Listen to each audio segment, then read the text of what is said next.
In this experiment, your teacher will use a balloon bell jar model to simulate the action of the diaphragm during breathing. This is a balloon bell jar model. It contains a glass tube, a Y-piece, 2 balloons, and a rubber sheet.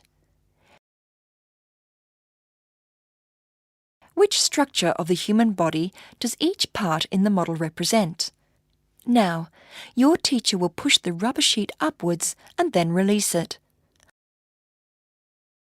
Observe the balloons carefully. What does the shape of the balloons change?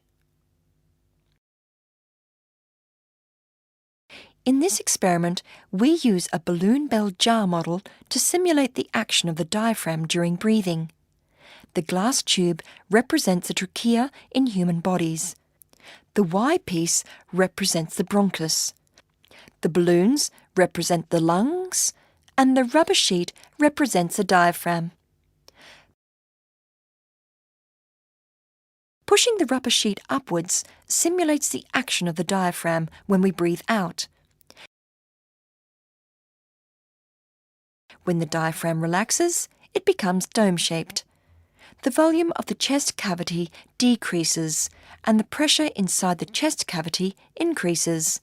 As a result, air is forced out of the lungs. Releasing the rubber sheet simulates the action of the diaphragm when we breathe in. When the diaphragm contracts, it becomes flattened. The volume of the chest cavity increases, and the pressure inside the chest cavity decreases.